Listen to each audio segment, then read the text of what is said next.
Ante el centro Iniesta para él. Durante décadas, a Espanha sonhou com esse momento. Quando Andrés Iniesta marcou na prorrogação contra a Holanda, aquele gol fez muito mais do que decidir uma Copa do Mundo. Ele colocou fim a uma espera de quase 100 anos. Pela primeira vez, a Espanha era campeã do mundo. Naquele instante, uma geração entrou para a história. Jogadores que mudaram a forma como o futebol era jogado e fizeram o mundo acreditar que aquela seleção era praticamente impossível de superar. Mas o tempo passou. Vieram eliminações dolorosas e muitos passaram a acreditar que aquele título jamais seria repetido.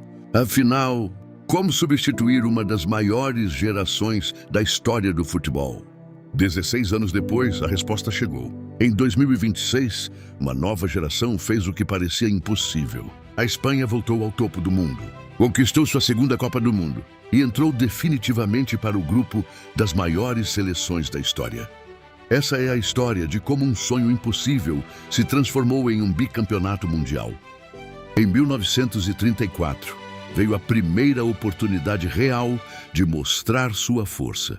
Nas quartas de final da Copa do Mundo, os espanhóis encontraram a anfitriã Itália em uma das partidas mais polêmicas da história do torneio. O jogo foi marcado por entradas violentas, arbitragem muito contestada e um gol italiano cercado de reclamações. Naquela época, ainda não existia disputa por pênaltis. Como a partida terminou empatada, foi necessário um novo confronto no dia seguinte. Com vários jogadores espanhóis lesionados e desgastados pelo primeiro jogo, a Itália venceu o desempate por 1-0 e eliminou a Espanha. Para muitos historiadores, aquele foi o primeiro grande trauma da seleção em Copas do Mundo. E o pior é que aquela derrota parecia anunciar o que viria depois. Nas décadas seguintes, a Espanha revelou grandes jogadores, montou equipes talentosas e alimentou a esperança de sua torcida. Mas quando chegava a hora das grandes decisões, alguma coisa sempre dava errado. Enquanto Brasil, Itália, Alemanha e Argentina construíam suas histórias e enchiam suas salas de troféus, a Espanha continuava carregando o peso das frustrações. Os primeiros sinais de que tudo havia mudado apareceram na Eurocopa de 2008. Depois de mais de 40 anos sem conquistar um grande torneio internacional, a Espanha voltou a levantar uma taça. Mais do que um título, aquela conquista colocou fim a um peso que acompanhava a seleção havia décadas. A partir daquele momento, o medo de perder deu lugar à confiança de vencer. A antiga seleção, marcada pelas frustrações, começava a desaparecer. 2 anos depois, chegou a Copa do Mundo da África do Sul.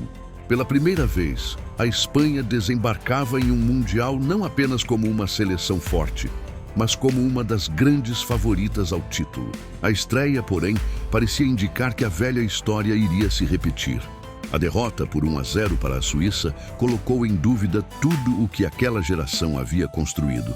As críticas reapareceram e muitos acreditavam que a pressão voltaria a derrubar a Espanha mais uma vez. Mas em vez de desmoronar, a equipe respondeu dentro de campo. Vitória após vitória, foi recuperando a confiança, eliminando grandes adversários e mostrando que aquela geração estava preparada para fazer história. No segundo tempo. Cruzamento, a bola para lá do gol! Olha o gol! Olha o gol! Depois de 80 anos de espera, a Espanha estava a apenas um jogo de conquistar o maior título de sua história. Do outro lado, a Holanda, outra seleção que também buscava sua primeira Copa do Mundo. Não havia favoritos. Havia apenas 2 gerações dispostas a entrar para a eternidade. Desde o apito inicial, ficou claro que seria uma final diferente. O jogo era intenso, disputado. Cada bola era tratada como se fosse a última. Até que, aos 116 minutos, aconteceu o momento que mudaria para sempre a história do futebol espanhol. Andrés Iniesta recebeu a bola dentro da área e bateu firme para o fundo da rede. A Espanha finalmente era campeã do mundo. Na comemoração, Iniesta tirou a camisa e revelou uma homenagem ao amigo Dani Jarque, jogador que havia falecido no ano anterior. Naquele instante, a conquista deixou de ser apenas um título. Ela também se transformou em um tributo. Quando o árbitro encerrou a partida, milhões de espanhóis comemoraram um momento que parecia impossível durante décadas. A seleção que durante tanto tempo foi chamada de promessa, agora fazia parte da história. Quando o árbitro encerrou a final de 2010, uma nova era começava para o futebol espanhol. 2 anos depois, a Espanha confirmou que aquela conquista não havia sido um acaso e levantou também a Eurocopa de 2012. Agora, o desafio era ainda maior. A estreia trouxe um grande alerta. Do outro lado estava Cabo Verde, uma seleção que fazia história ao disputar sua primeira Copa do Mundo. O favoritismo espanhol era enorme, mas Cabo Verde lutou até o último minuto e arrancou um empate histórico, conquistando o respeito do mundo inteiro e se tornando a única seleção a parar a bicampeã Espanha. O resultado serviu como um aviso. Naquela Copa, ninguém venceria apenas pelo peso da camisa. A reação veio rapidamente. A vitória sobre a Arábia Saudita devolveu a confiança da equipe. Contra o Uruguai, a Espanha confirmou o primeiro lugar do grupo e mostrou que estava crescendo exatamente no momento mais importante da competição. No mata-mata, cada desafio parecia maior que o anterior. Primeiro veio Portugal, em um clássico decidido nos detalhes. Depois, uma Bélgica que vendeu caro a derrota e obrigou os espanhóis a mostrarem toda a força construída ao longo dos últimos anos. Na semifinal, diante da poderosa França, a Espanha fez uma atuação segura. Venceu por 2-0 e voltou à final de uma Copa do Mundo 16 anos depois.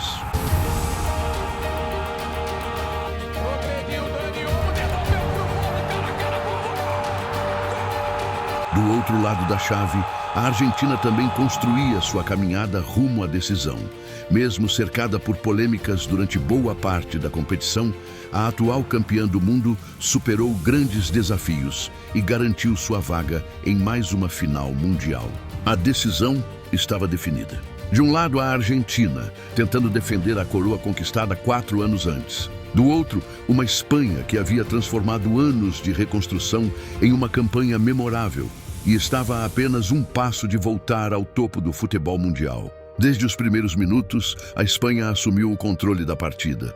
A posse de bola, as melhores oportunidades e a pressão constante deixavam claro quem comandava a final.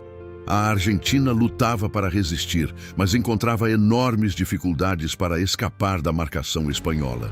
Nos acréscimos do segundo tempo, Enzo Fernandes fez uma entrada dura sobre Pau Cubarsí, recebeu o segundo cartão amarelo e acabou expulso, deixando a Argentina com um jogador a menos para a prorrogação.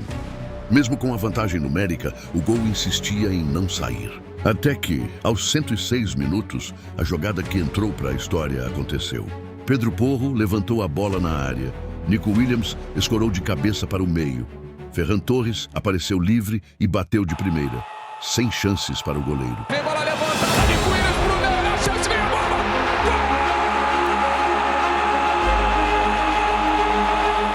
Era o gol do bicampeonato.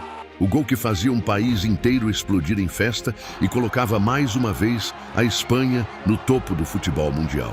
Quando o árbitro encerrou a partida, a seleção que um dia carregou o peso das frustrações escrevia o capítulo mais glorioso de sua história. Pela segunda vez, a Espanha era campeã do mundo. E naquele instante, a Espanha deixava de ser apenas uma campeã para se tornar eterna.